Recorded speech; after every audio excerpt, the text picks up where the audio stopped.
Assalamualaikum warahmatullahi wabarakatuh. Kami dari kelompok 3 kelas AK51R ingin mempresentasikan mengenai Applying Theory to Accounting Regulation.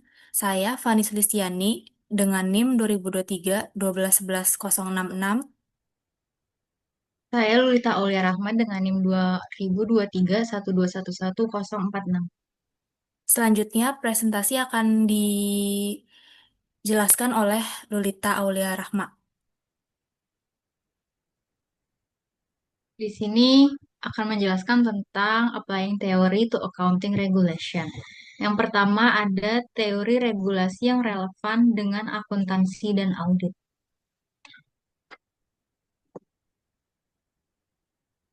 Ada beberapa teori yang relevan untuk memahami regulasi pelaporan keuangan, yaitu penyusunan audit dan penyediaan informasi akuntansi tentang suatu entitas. Teori-teori tersebut meliputi ada tiga. Yang pertama, teori pasar efisien. Yang kedua, teori agen. Yang ketiga, teori regulasi. Nah, teori regulasi dibagi lagi menjadi tiga. Yang pertama, ada kepentingan publik. Yang kedua, penangkapan regulasi. Dan yang terakhir, ada kepentingan swasta.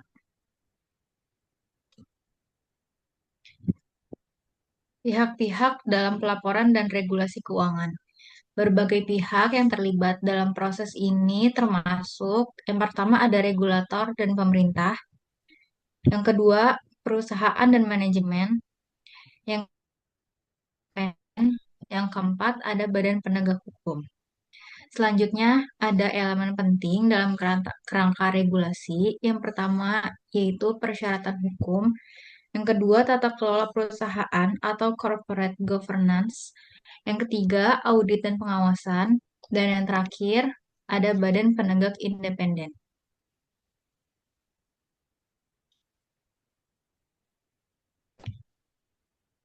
Yang pertama akan menjelaskan tentang teori pasar efisien.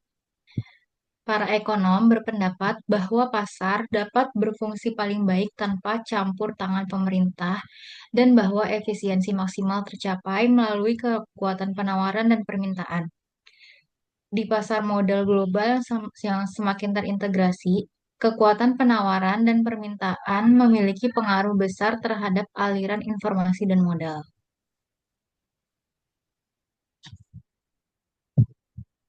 Selanjutnya ada kritik terhadap pasar bebas. Yang pertama, tidak realistis regulator menyerahkan kekuasaan, yaitu pasar dibiarkan berjalan sendiri tanpa intervensi pemerintah.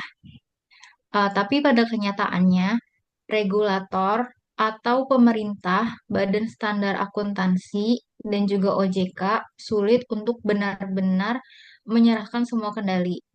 Alasannya adalah karena informasi akuntansi punya dampak besar pada stabilitas ekonomi, kepercayaan investor, dan kelancaran pasar modal. Kalau tanpa regulasi, risiko manipulasi atas fraud eh, akan jadi tinggi. Jadi, regulasi tetap dibutuhkan untuk menjaga keadilan dan transparansi pasar. Yang kedua, mekanisme pasar sulit capai harga ideal untuk informasi akuntansi. Em, Informasi tidak langsung bernilai uang seperti barang fisik. Nilai informasi tergantung pada persepsi investor. Ada yang ada yang menganggap penting dan ada yang tidak menganggap penting. Terjadinya asimetri informasi karena manajemen tahu lebih banyak dibanding investor luar. Akibatnya, pasar saja tidak cukup untuk memastikan informasi akuntansi terdistribusi dengan adil dan efisien. Yang ketiga, informasi akuntansi sama dengan barang publik atau public good. Yaitu barang publik punya ciri ada dua. Yang pertama, non-rivalry, yaitu pemakaian oleh satu orang tidak mengurangi pemakaian orang lain. Dan yang kedua ada non-excludability, yaitu sulit mencegah orang lain mengaksesnya. Karena sifatnya barang publik, perusahaan enggan memproduksinya sendiri tanpa dorongan regulasi. Sebab biayanya ditanggung perusahaan tapi manfaatnya dinikmati semua pihak. Yang terakhir ada masalah free rider, yaitu orang bisa pakai info meski tidak membayar. Dalam konteks akuntansi, investor yang tidak ikut menanggung biaya penyusunan laporan tetap bisa menikmati informasi begitu laporan dipublikasikan. Akibatnya, kalau tidak ada aturan, perusahaan atau investor enggan membiayai penyusunan informasi dan terjadi underproduction of information. Inilah kenapa perlu ada regulasi agar semua perusahaan wajib menyajikan laporan keuangan, sehingga semua pihak mendapat akses yang adil.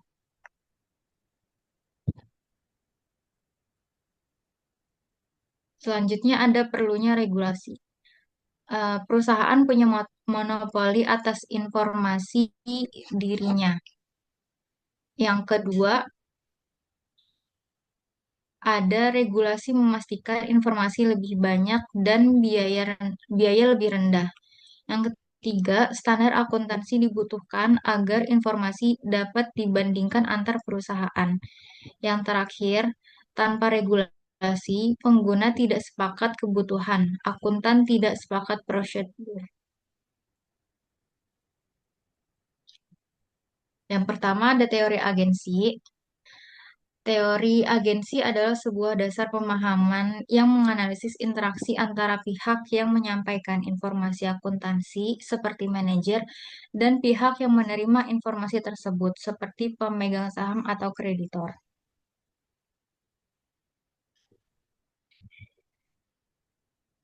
Menurut Atkinson dan Feldham, teori keagenan berfokus pada memotivasi agen dan juga mendistribusikan risiko secara efisien. Di sini ada dua kategori permintaan informasi. Yang pertama ada stewardship atau pertanggungjawaban. Yang kedua ada pengambilan keputusan. Dalam teori keagenan, ketidakpastian dapat dibedakan menjadi dua. Yang pertama ada ex ante atau sebelum kejadian muncul saat keputusan akan dibuat. Misalnya ketidakpastian atas faktor produksi atau keterampilan manajer. Yang kedua, ada ex post atau sesudah kejadian, muncul setelah keputusan dibuat dan hasilnya terlihat. Ketidakpastian ini dapat dikurangi dengan laporan ex post mengenai apa yang benar-benar terjadi.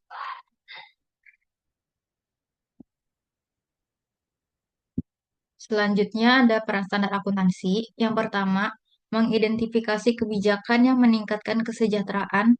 Yang kedua, perbandingan Pareto, yaitu kebijakan lebih baik jika semua tidak lebih buruk dan ada yang lebih diuntungkan. Yang terakhir, ada alokasi sumber daya dan risiko lebih efisien. Ada tiga macam teori regulasi, di antaranya yang pertama public interest theory atau teori kepentingan publik. Yang kedua ada regulatory capture theory atau teori pengambil alihan. Yang ketiga private interest theory atau teori kepentingan individu. Nah, yang pertama ada teori kepentingan publik. Alasan utama atas intervensi pemerintah dalam kegiatan di berbagai pasar adalah kegagalan pasar. Regulasi yang dibuat ditujukan untuk melindungi kepentingan konsumen dengan meningkatkan kinerja ekonomi.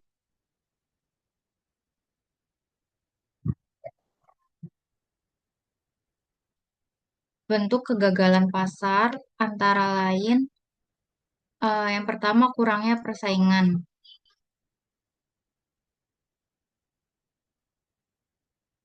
Contohnya seperti PLN sebagai satu-satunya penyedia listrik di rumah di tanah air. Tanpa adanya pesaing yang sebanding, perusahaan tersebut memiliki kendali penuh atas harga dan layanan. Yang kedua ada hambatan masuk pasar atau barriers to entry. Uh, di sini ada contohnya yaitu sektor telekomunikasi. untuk terjun ke industri ini diperlukan investasi yang sangat besar, yaitu seperti pembangunan jaringan, infrastruktur, dan izin. Akibatnya sulit bagi pemain baru untuk bersaing. Contohnya bersaing dengan Telkomsel, Indosat, atau XL.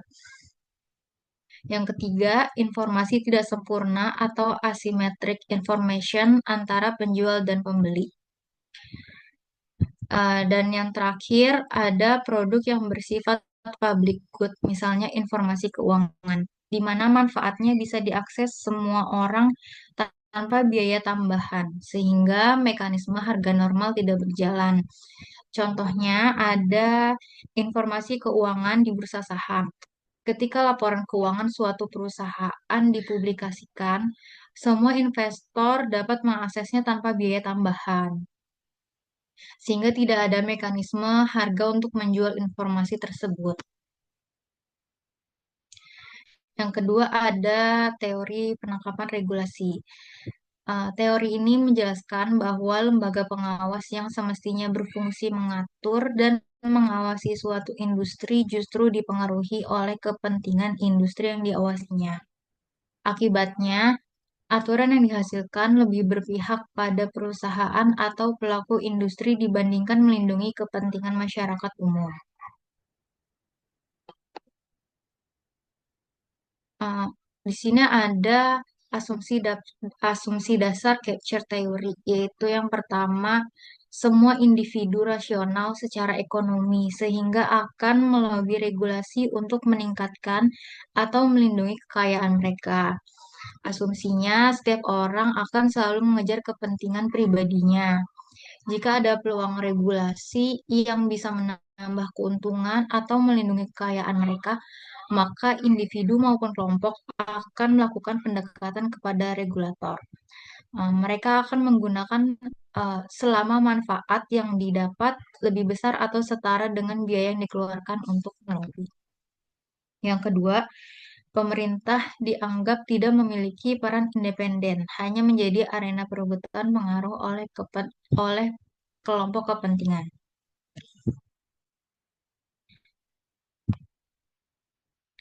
Di sini ada penangkapan regulasi dapat terjadi jika pihak yang diatur itu mengendalikan regulator dan regulasi, selanjutnya menyelaraskan aktivitas regulator dengan kepentingan mereka, melemahkan kinerja regulator, secara halus membangun hubungan hingga regulator berpihak pada kepentingan industri.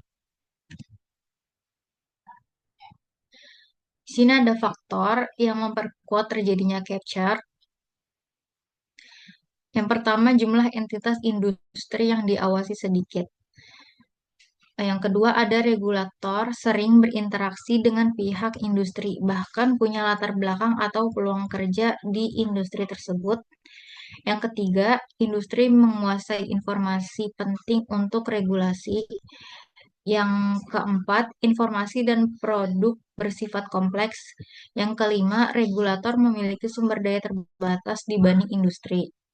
Nah, akibat dari faktor yang terjadi ini adalah keputusan regulasi seperti izin usaha, tarif, atau layanan lebih dipengaruhi oleh kepentingan industri. Sementara itu, masyarakat umum cenderung lemah pengaruhnya karena kepentingannya kecil dan tidak terorganisir. Dalam bidang akuntansi, badan badan profesi akuntan maupun sektor korporasi biasanya berusaha memegang kendali dalam penyusunan standar akuntansi, baik dengan keterlibatan langsung dalam lembaga pembuat standar maupun lewat pengaruh besar terhadap keputusan yang diambil. Yang ketiga, ada teori kepentingan individu. Menurut George Stigler di tahun 1971, regulasi tidak lahir karena permintaan publik untuk memperbaiki ketidakadilan, melainkan karena adanya pertukaran kepentingan antara kelompok kepentingan atau interest groups dan politisi. Mekanismenya, kelompok dengan tawaran tertinggi yang menang. Selanjutnya ada kelompok produsen, biasanya lebih mudah menarik karena lebih kecil, solid, dan punya insentif besar. Yang ketiga ada konsumen dan publik, yaitu jumlah besar tapi terpecah, biaya organisasi tinggi. Akibatnya, regulasi cenderung menguntungkan kelompok produsen. Yang kedua, ada regulasi jadi alat untuk transfer keuntungan, subsidi pembatasan kompetitor, dan lain-lain. Bagaimana teori regulasi diterapkan dalam praktik akuntansi dan audit? Di sini yang pertama ada teori kepentingan publik. Yang pertama yaitu pemerintah melakukan intervensi untuk melindungi kepentingan publik saat terjadi kegagalan pasar. Yang kedua, informasi keuangan dianggap sebagai public good, mengakibatkan sering terjadinya asimetri informasi.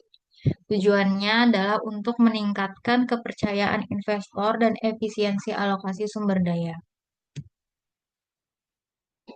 Di sini contoh penerapan teori kepentingan publik. Ada Sarbanes-Oxley Act atau SOX di Amerika Serikat tahun 2002. Lahir setelah skandal Enron dan WorldCom yang bikin investor rugi besar. Tujuannya untuk melindungi kepentingan publik dengan meningkatkan transparansi dan akuntabilitas laporan keuangan. Contoh aturannya seperti pembentukan PCAOB, yaitu pengawas auditor, kewajiban CEO atau CFO menandatangani laporan keuangan, dan di sini ada aplikasi teorinya, yaitu regulasi dibuat karena pasar gagal menjaga kejujuran dan transparansi. Yang ini ada contoh kedua dari penerapan teori kepentingan publik, yaitu dari IAI, Ikatan Akuntan Indonesia, yang mengadopsi IFRS agar laporan keuangan perusahaan lebih relevan dan dapat dibandingkan secara global. Tujuannya adalah untuk melindungi investor dan publik agar dapat mengambil keputusan investasi yang tepat. Aplikasi teorinya adalah dengan regulasi akuntansi ditujukan untuk kepentingan pengguna laporan, bukan hanya manajemen. Kritik terhadap teori kepentingan publik. Yang pertama, mengabaikan kenyataan bahwa manajer punya insentif untuk memberikan pengungkapan sukarela demi menjaga reputasi dan menurunkan biaya modal.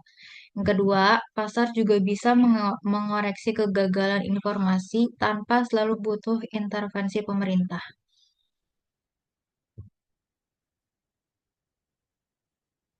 Di sini ada yang kedua, yaitu teori penangkapan regulasi.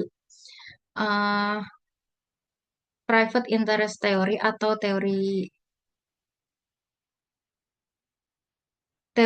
penangkapan regulasi. Regulasi yang awalnya dibuat untuk publik akhirnya dikuasai oleh kelompok tertentu.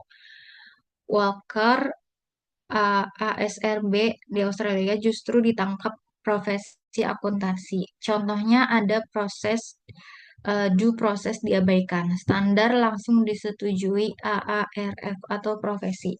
Yang kedua ada ASRB dan AARF akhirnya bergabung dominasi profesi akuntansi.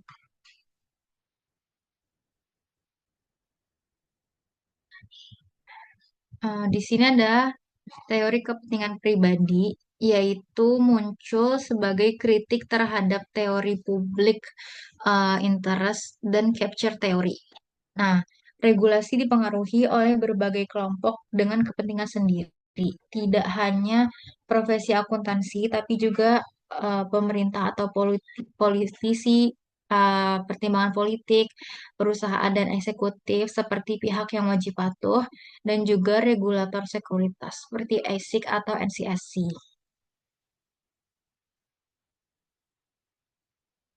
Sini ada beberapa contoh teori kepentingan pribadi.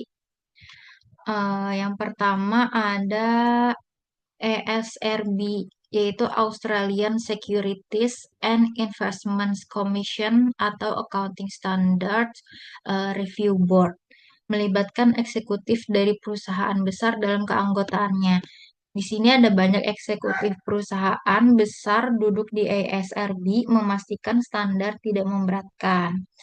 Yang kedua, G100 Companies, yaitu kelompok 100 perusahaan besar di Australia, melobi agar ASC4 atau Statement of Accounting Concept for Definition and Recognition of the Elements of Financial Statements yang mengatur definisi aset, liabilitas, pendapatan, dan beban secara lebih ketat. G100 menilai standar ini tidak menguntungkan bagi mereka karena mempersempit fleksibilitas dalam pelaporan. Akhirnya, mereka melobi agar ASC4 dicabut pada tahun 1990-an, menunjukkan bahwa kelompok produsen atau perusahaan besar lebih solid dan efektif melobi dibanding pengguna laporan keuangan. Yang ketiga ada Club One dan adopsi IFRS 2005.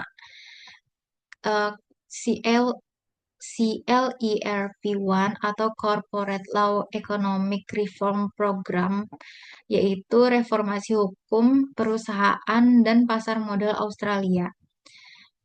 Salah satu hasilnya adalah Australia wajib mengadopsi IFRS mulai 2005. Dorongan ini datang dari kelompok korporasi besar yang ingin laporan keuangan mereka diakui global agar memudahkan akses modal internasional, juga meningkatkan daya saing. Hasil ini juga contoh bagaimana lobby perusahaan besar bisa memengaruhi arah regulasi nasional.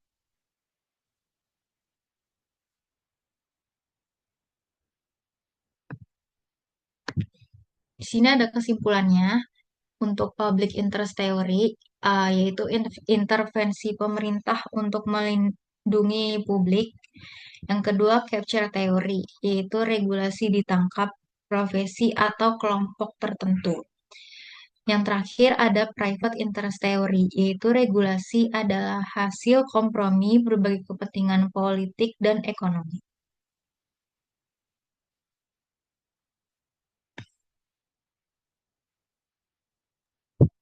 Oke, di sini saya akan menjelaskan tentang kerangka kerja regulasi untuk framework pelaporan keuangan. Nah, jadi tuh kan banyak pihak yang berperan aktif dalam lingkungan pelaporan keuangan. Nah, kegiatan pihak ini tuh diyakini akan dipengaruhi oleh lingkungan di mana pelaporan keuangan tersebut terjadi unsur lingkungan yang spesifik dari lingkungan pelaporan keuangan yang membentuk kerangka-kerangka peraturan pelaporan keuangan. Unsur-unsur kerangka peraturan keuangan yang dimaksud adalah kerangka pelaporan tersebut memiliki makna yaitu kerangka kriteria eh, untuk laporan keuangan yang memiliki standar akuntansi. Kriteria ini adalah penyajian dan pengungkapan semua item material dalam laporan keuangan, di mana kerangka kerja ini penting untuk memastikan bahwa pelaporan keuangan memenuhi kebutuhan penggunanya. Nah, ini juga dapat membantu dalam pengembangan kebijakan akuntansi untuk transaksi atau peristiwa yang tidak ditemukan dalam standar yang ada. Dan dalam konteks bisnis, secara keseluruhan, kerangka proposal laporan tersebut hadir untuk mengurangi biaya biaya-biaya untuk melakukan bisnis, menyederhanakan hingga meningkatkan kepatuhan dengan standar pelaporan keuangan.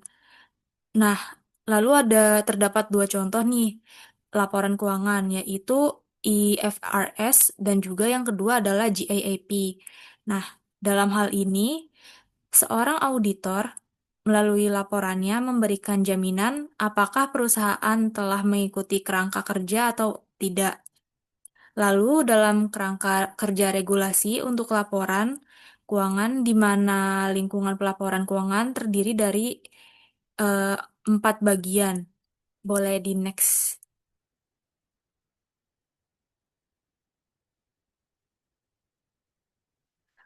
Eh, 4 bagian yaitu eh yaitu boleh di next lagi nggak? Legal setting, economic setting, political setting, legal dan juga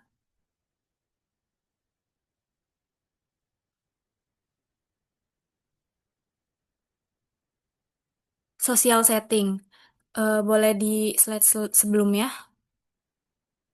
Nah, di Regulatory Framework for Financial Reporting ini ada pihak-pihak utamanya, yaitu preparers atau kayak direksi, manajer, eksekutif, pokoknya yang di bagian atas dalam lini apa ya, lini hubungan di dalam pekerjaan. Terus yang kedua itu external auditors, dan yang ketiga itu rule makers, kayak apa ya, pembuat peraturan kayak pemerintah, bursa, lembaga standar akuntansi. Nah, hal-hal ini tuh dipengaruhi oleh lingkungan, hukum, ekonomi, politik, dan juga sosial. Next. Nah, lingkungan pelaporannya kan terdapat empat, empat, ada empat, yaitu yang pertama legal setting, economic setting, political setting, sama social setting. Lalu, elemen utama frameworknya ini ada statutory requirements, corporate governance, auditor oversight, dan juga independent enforcement bodies.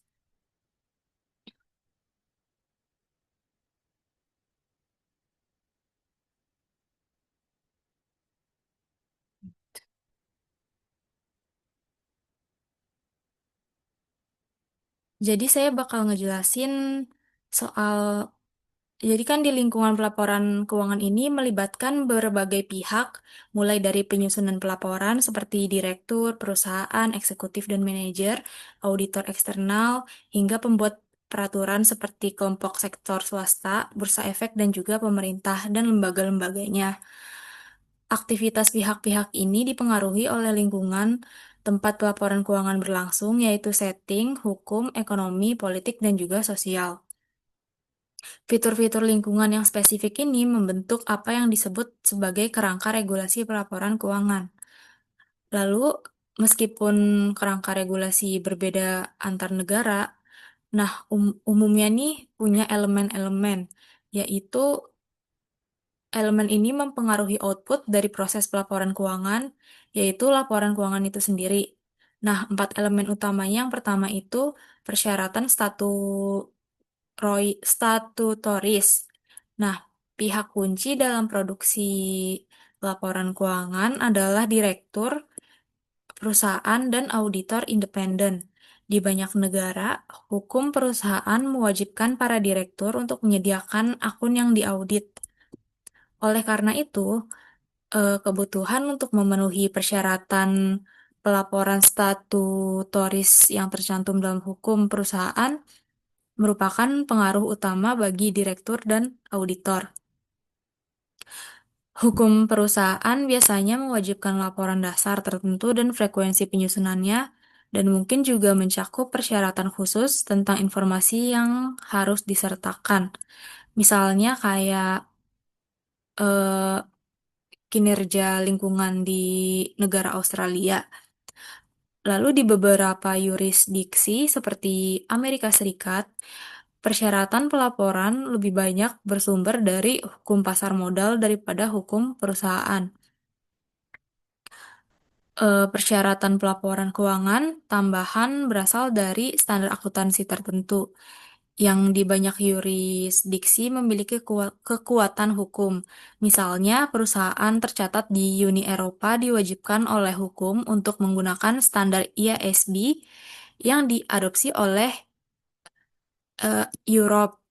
Hukum pajak juga merupakan pengaruh statutoris pada akuntansi keuangan di banyak negara, terutama yang mengikuti tradisi akuntansi Prancis atau Jerman, di mana aturan akuntansi untuk pelaporan entitas tunggal sama dengan aturan pajak.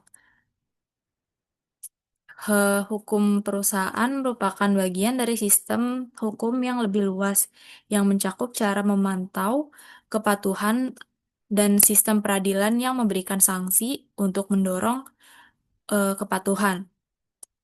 Lalu yang kedua itu ada corporate governance atau tata kelola perusahaan. Tata kelola perusahaan mengacu pada struktur, proses, dan lembaga di dalam dan di sekitar organisasi yang mengalokasikan kekuasaan dan kontrol sumber daya di antara para peserta.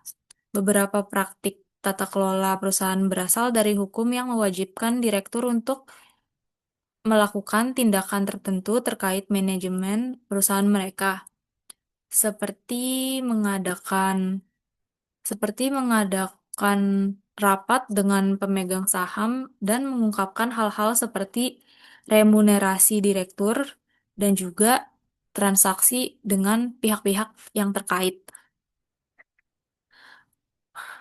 Namun, kerangka regulasi mungkin juga berisi paduan dan juga aturan tata kelola perusahaan, tata kelola perusahaan tambahan yang berasal dari rekomendasi sukarela sektor swasta, dan aturan pencatatan pada bursa efek.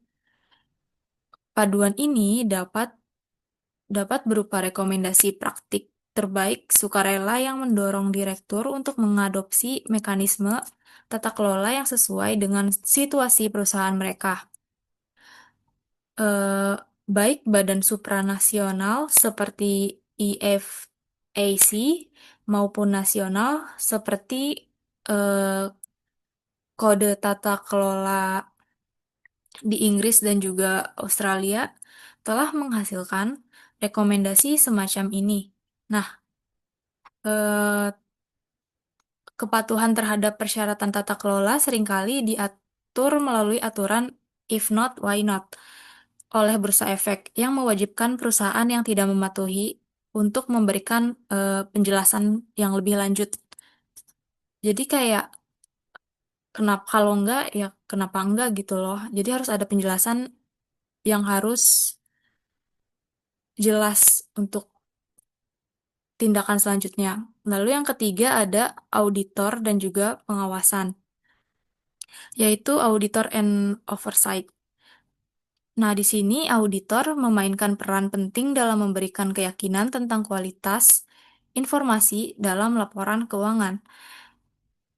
Profesi audit biasanya diatur dengan membatasi keanggotaan kepada orang-orang dengan kualifikasi dan pengalaman tertentu. Nah, dia juga em, mewajibkan registrasi, keanggotaan badan profesional, dan juga komitmen pada kode etik, dan juga banyak dari bentuk regulasi ini awalnya merupakan regulasi mandiri atau yang disebut self-regulation oleh badan profesional untuk mempertahankan posisi istimewa mereka. Namun, di beberapa negara seperti Prancis dan juga Italia, regulasi auditor sejak awal ini menjadi tanggung jawab otoritas negara seperti AMF dan juga Konsop. Penempatan tanggung jawab pengawasan auditor pada badan statutoir setidaknya ini secara teori itu apa ya, memberikan regulasi yang lebih independen. Pilihan antara regulasi mandiri atau statutorir sering mencerminkan perbedaan pendekatan ekonomi politik dalam mengelola pasar modal, seperti kayak minim intervensi versus sentralis dan juga intervensionis.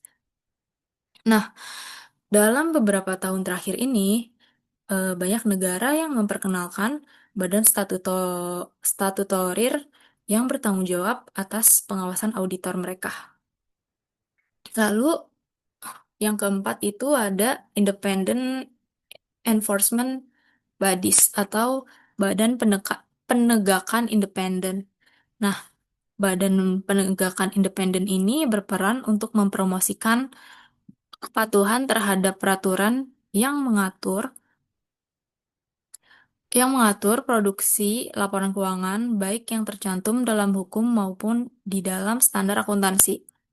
Pembentukan badan semacam ini merupakan perluasan dari pengawasan penyampaian laporan atau yang biasa disebut lodgement supervision dan terkait erat dan dengan adopsi IFRS pada tahun 2005. Uni Eropa mewajibkan setiap negara anggotanya untuk mendirikan badan penegakan independen untuk memastikan penerapan IFRS yang komprehensif dan juga konsisten. Bentuk yang paling umum untuk badan penegakan independen adalah regulator pasar modal. Contohnya itu kayak AMF di Prancis, Consop di Italia, IFM di Belanda, SAC di Amerika Serikat, dan juga ASIC di Australia. Nah, dari badan-badan tersebut, badan-badan ini seringkali memiliki tugas dan kekuasaan yang luas yang melampaui pemantauan pelaporan keuangan. Tetapi mereka sangat aktif dalam menegakkan persyaratan pelaporan SEC, misalnya kayak terlibat dalam menetapkan persyaratan akuntansi langsung atau melalui FISB. Lalu memberikan nasihat interpretasi dan juga mengambil tindakan hukum terhadap perusahaan yang tidak patuh.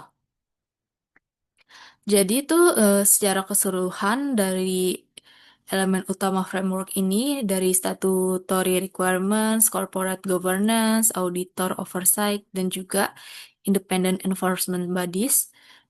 eh, ini tuh bekerja secara bersama-sama untuk membentuk dan juga mengatur lingkungan pelaporan keuangan. Dengan tujuan akhir untuk menghasilkan laporan keuangan yang andal, relevan, dan dapat dipercaya bagi para pemangku kepentingan. Boleh di next.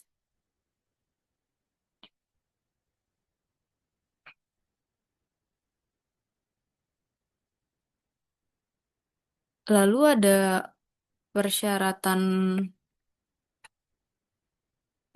persyaratan hukum.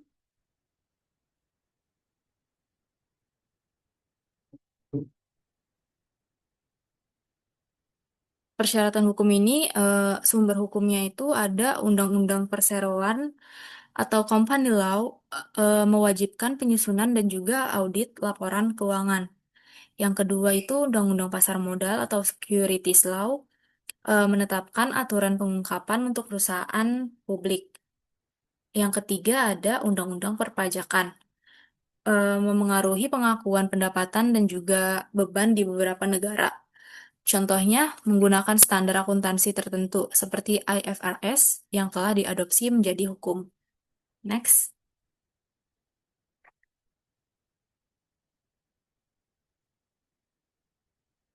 Nah, di sini ada tata kelola perusahaan. Nah, definisinya tuh apa sih?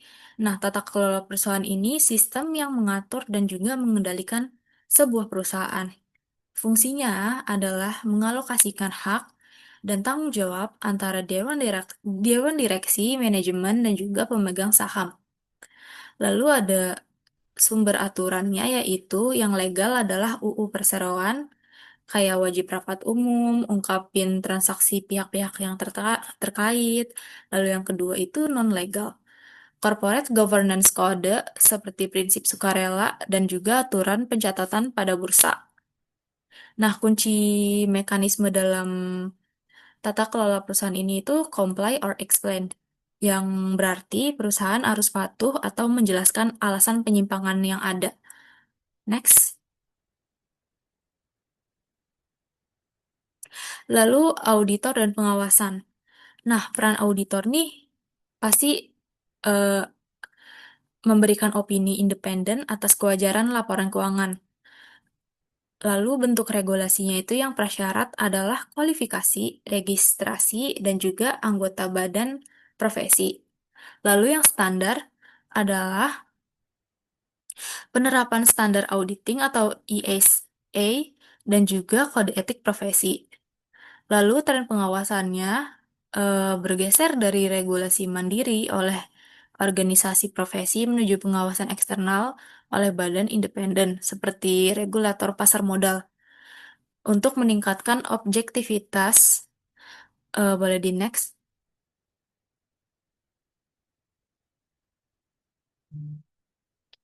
Lalu yang ketiga ada Badan Penegakan Independen. Umumnya adalah regulator pasar modal. Contohnya kalau di Indonesia itu kayak Otoritas Jasa Keuangan, terus di Amerika Serikat itu kayak SEC dan juga ASIC di Australia. Nah, apa sih tugas wewenang Badan Penegakan Independen itu? Yang pertama adalah memantau kepatuhan terhadap standar akuntansi dan juga hukum. Yang kedua, menyelidiki dugaan pelanggaran.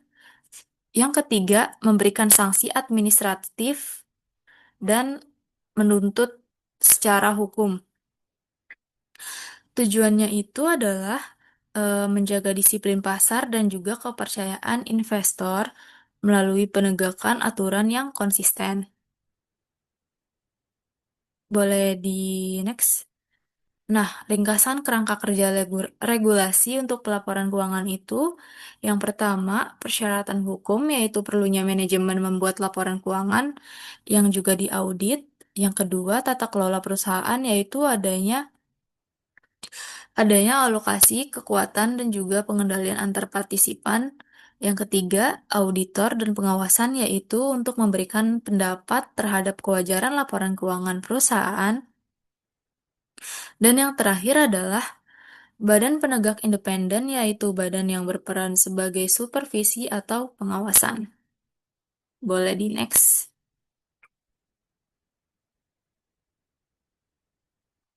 Oke, jadi ini ada program konvergensi IASB dan juga FASB.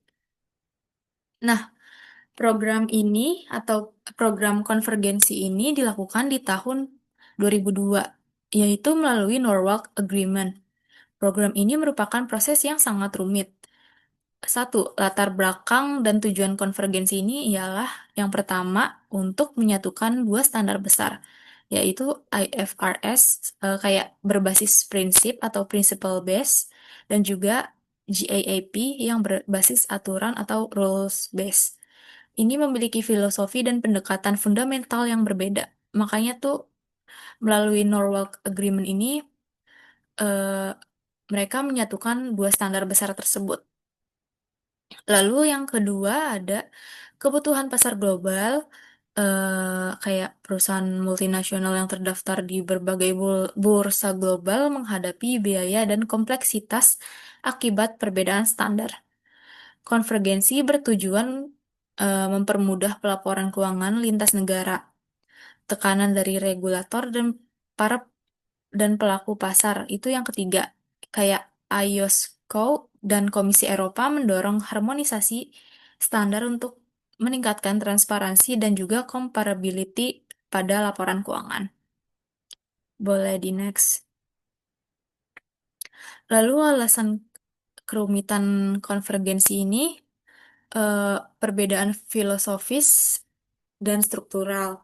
Kan kalau IFRS ini kan principle based. Nah, fokus utamanya itu pada substansi ekonomi transaksi.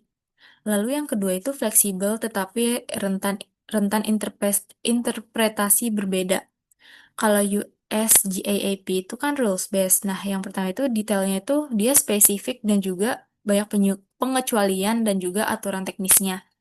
Dan juga GAAP ini cenderung kotak yang ketat, mengurangi ruang untuk judgement dan juga asuransi. Next. Lalu ada konflik kepentingan dan juga politik, yaitu FASB dan juga IASB memiliki konstituen yang berbeda. FASB ini lebih dipengaruhi oleh regulator AS dan juga perusahaan dari Amerika Serikat. Kalau IASB itu kayak harus mempertimbangkan kepentingan global termasuk Uni Eropa, Asia, dan juga emerging market. Lalu ada yang poin kedua itu keengganan AS melepas GAAP. Amerika Serikat ini khawatir kehilangan kendali atas standar akuntansi yang selama ini dianggap superior.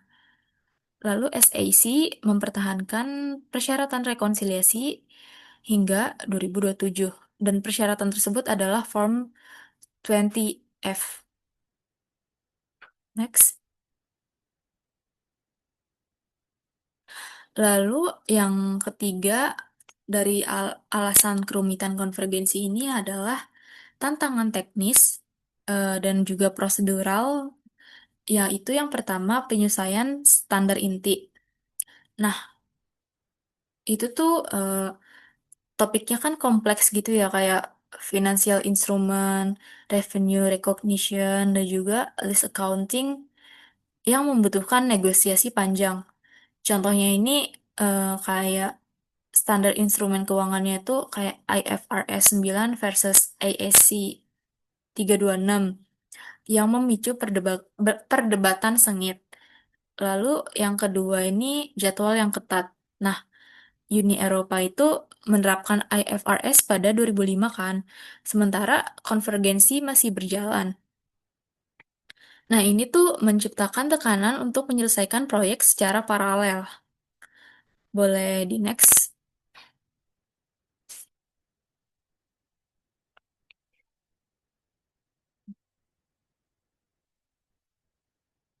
Lalu yang keempat itu dampak ekonomi dan juga dan korporat.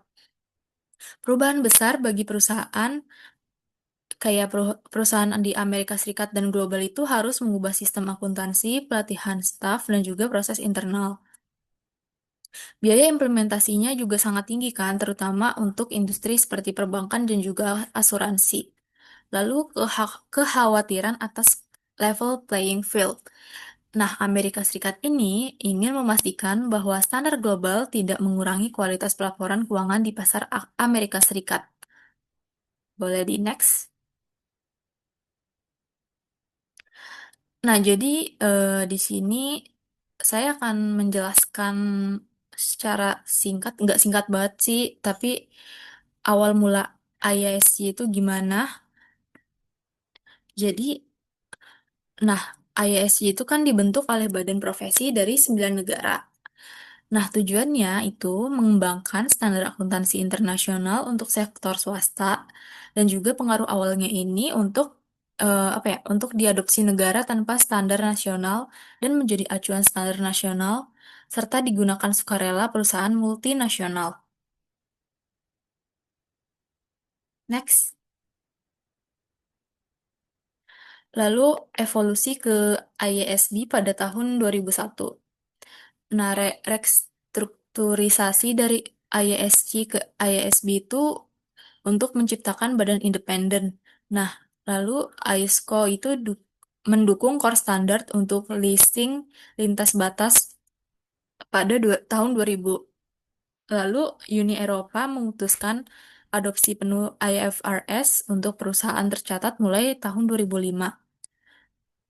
Dan dampaknya itu kayak tantangan besar bagi IASB, negara anggota, profesi, dan juga perusahaan.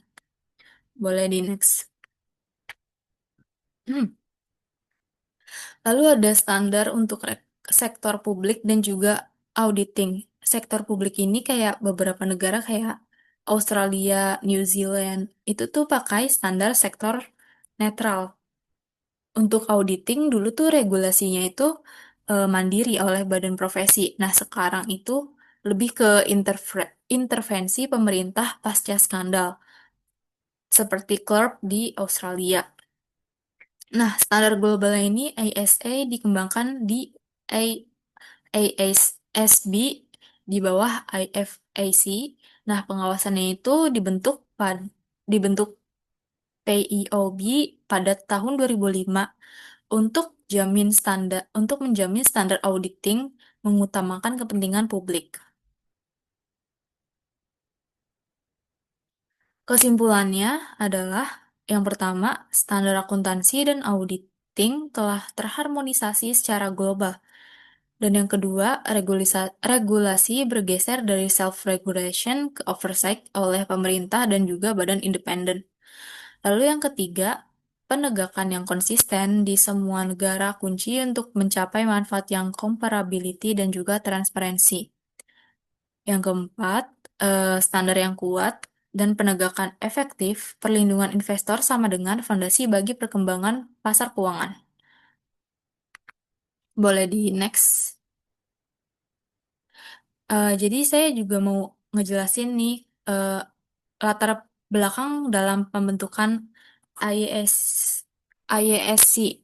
Jadi tuh perkembangan standar akuntansi internasional tuh dimulai secara formal dengan pembentukan IESC di London pada tahun 1973. Nah, komite perintis ini terdiri dari perwakilan badan profesi akuntansi dari 9 negara, yaitu Australia, Kanada, Prancis, Jepang, Meksiko, dan Belanda, Inggris, dan juga Irlandia, Amerika Serikat, dan juga Jerman Barat. Tujuan utamanya itu adalah mengembangkan standar akuntansi untuk sektor swasta yang dapat diterapkan di seluruh dunia. Lalu sebelum tahun 2005, International Accounting Standard yang diterbitkan oleh IASC eh, berpengaruh dalam beberapa cara. Yang pertama adalah diadopsi oleh negara-negara yang tidak memiliki struktur penetapan standar nasional seperti Papua Nugini dan juga Indonesia. Lalu yang kedua itu digunakan sebagai acuan dalam pengembangan standar nasional seperti Singapura dan Hong Kong. Dan yang ketiga untuk digunakan secara sukarela oleh perusahaan multinasional dari negara seperti Swiss dan Jerman untuk memberikan informasi yang lebih transparan dan bagi para peserta modal melengkapi laporan keuangan nasional mereka yang berorientasi pada stakeholder dan juga perpajakan.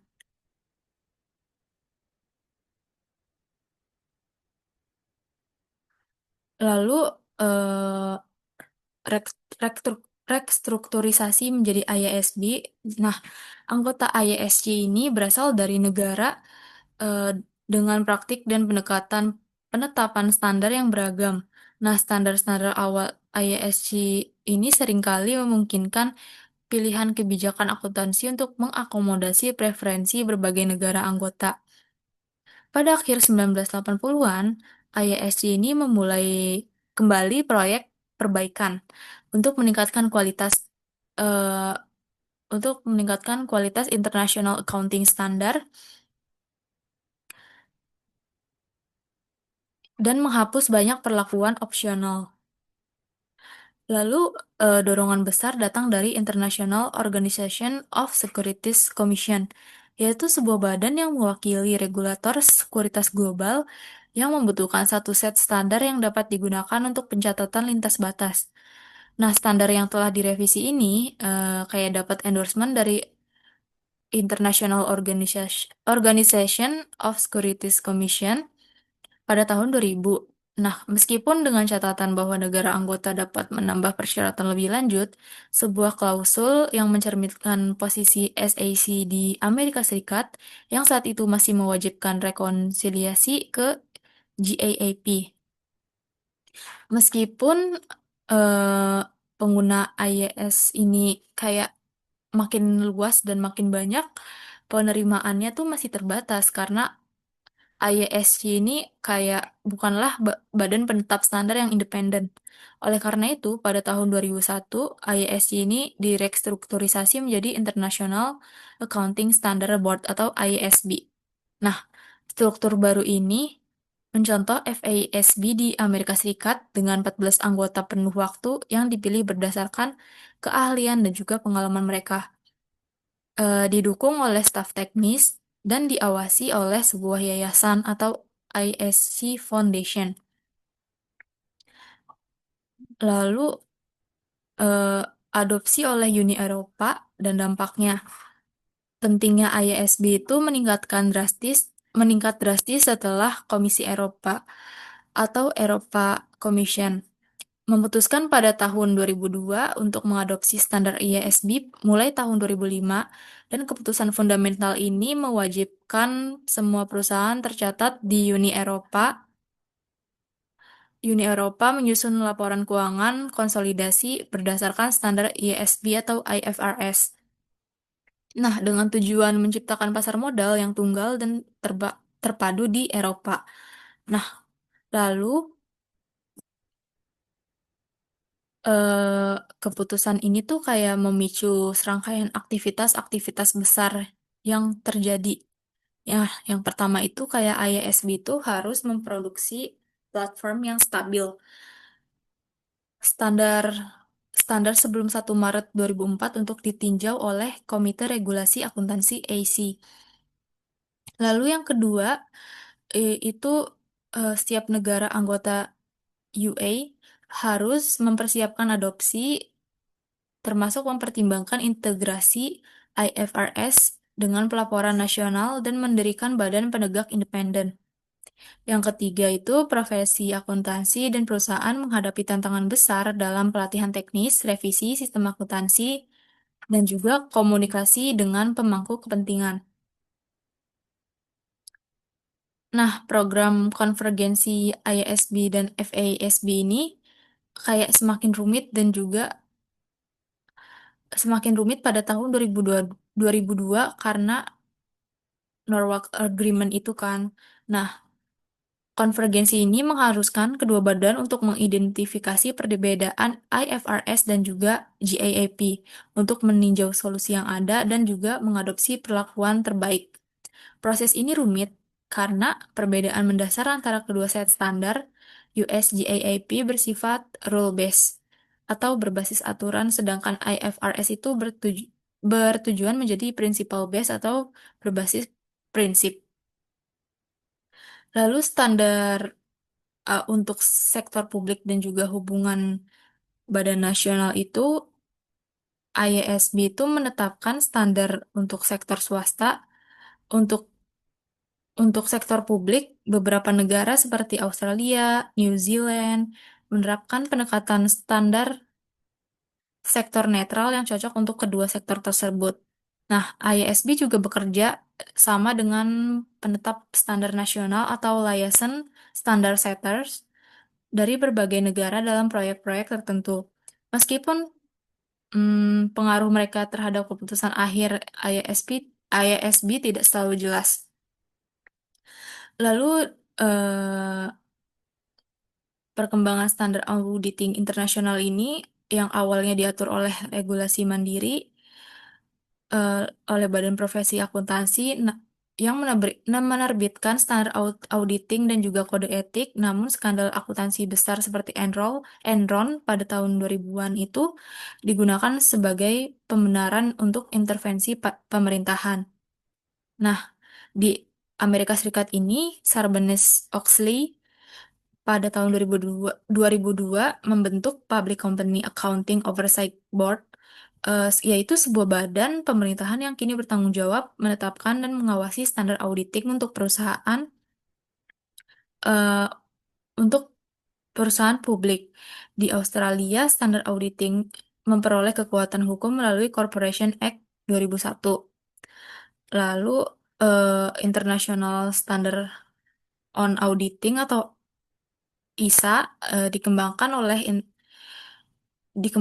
International Auditing and Assurance Standard Board di bawah naungan IFAC untuk mengatasi kekhawatiran IASB ditangkap oleh kepentingan profesi. IFAC itu membentuk Public Interest Oversight Board atau P, PIOB pada tahun 2005 untuk meningkatkan transparansi dan memastikan standar dibuat untuk kepentingan publik.